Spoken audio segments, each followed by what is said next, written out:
Very good morning and warm welcome to all of you for this 10th edition of IESA Vision Summit event.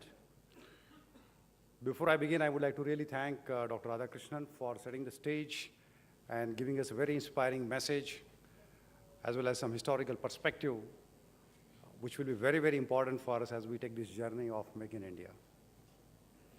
10 years ago when IESA started, the focus was semiconductors. And soon, the vision was defined that as semiconductors are enabler of electronics, and electronics can change India. Be it a part of improving the quality of life or the way we work. Today, we see that electronics has become critically important for the development of the country and also of a strategic importance. So this 10th year event becomes very, very important now. And we have covered a long distance over the period, though something more to go. While the Vision Summit event has transformed into the industry's mega event, where the various industries, government, academia, they really come together, collaborate, work, look at the challenges, find the solutions, define the vision, and also strategies, how we'll go forward. So I want to thank all of you for your all contribution during last several years, which made us to reach this particular milestone for the electronic industry in the country as well as for the IESA events. And also thanks to the state government of Karnataka for their support, help and trust from the Department of Electronics, STPI, and also from media, those who have been very, very vocal and very important in bringing the visibility for the electronic sector. So we had a great journey so far. With more than 700 delegates, more than 50 startups, more than 50 speakers, more than 100 academicians, and more than 10 state government representing into this event, we have an incredible opportunity to deliberate and discuss, to engage and commit and define how we can accelerate the roadmap for Make in India vision to reality. As you know, all of us have been very much working on the implementation and defining the various policies. Many of those have already been done, but the journey continues. And today time has come to see what we have done so far and what needs to be done more. So over the next 2 days, you will see the report card, what has been achieved, and I will give you the brief snapshot of where we stand today with regards to our electronics and semiconductor sector. So NEP was already defined, and the step continues with regards to now the implementation at the state level. We see incredible amount of interest from the various state governments to get this policy implementation done as fast as possible. And as we speak today, we have almost 3 billion worth of MSIPS proposals, those have been received, and 1 billion of them have been approved. 1/3 of them have been contributed by IESA members. So that's a good achievement from the IESA membership perspective, as well as for the country. And I'm not counting those 2 fabs, those are about $10 billion. This is other than that $10 billion actually.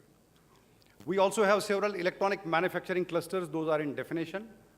2 have been approved, 10 have been in principle approved, and 2 are in consideration.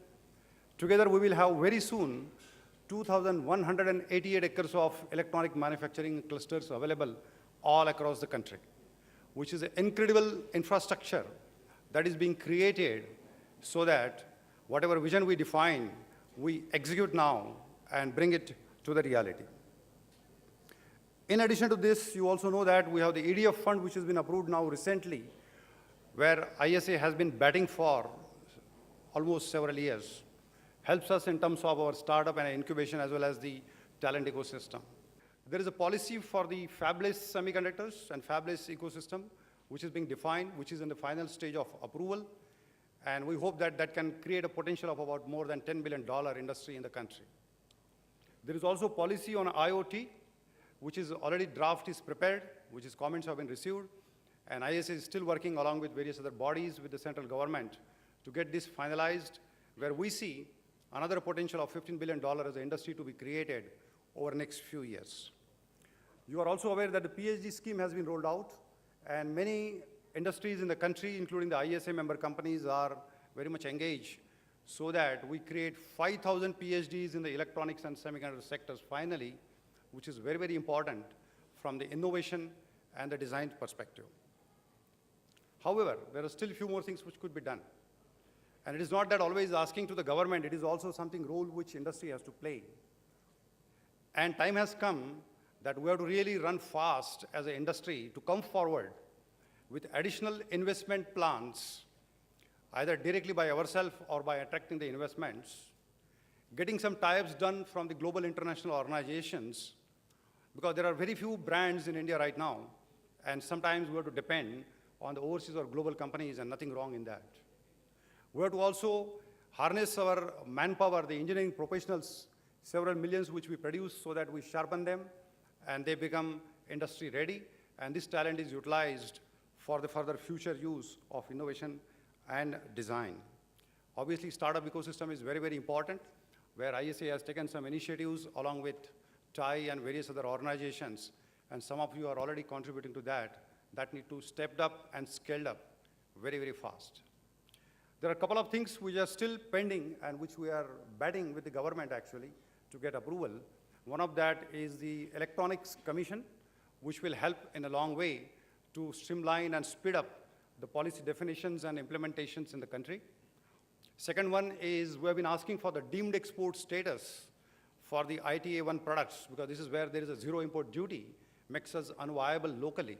So that's still pending. Some of the products, the inverted duties have already been corrected, and a pending one we have already requesting now that this gets corrected further, so that that creates a little more competitive environment and helps our industry friends to come forward wholeheartedly with their investment plans. With all this being implemented, I can very clearly see that we are having a 4D effect, which takes us into the new orbit of the growth for the ESDM industry. You must be wondering, what is this 4D effect? So it's a stable democracy and the demography, which is known to us, that is creating a demand for the electronic products as well as the services. And that will finally result into the economic development of the country. So that's 4D. The democracy, the demography, the demand, and the development. These all four would suddenly take us to the new orbit, where we can proudly say that we have created a big industry into India. So this is a very historic moment for us, with the Make in India call given from the highest office of the country, from the Prime Minister, and everybody showing their commitment. I think we are at the right time and a right occasion to accelerate our roadmap of vision to reality further.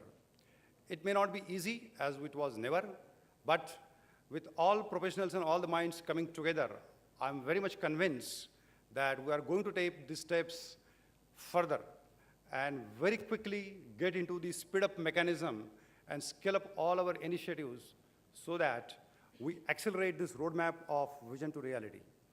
With that, I would like to once again thank all of you for joining us for this event. And next 2 days, I'm sure you will have a wonderful time engaging with the various speakers. Those are going to share their thought leadership and their knowledge and expertise, deliberate and discuss and engage with them. And as we discuss those, come out with some new, fresh ideas and new concepts and approaches that can help us to make India a global ESDM powerhouse. Then we can say that our vision has been realized. Thank you very much.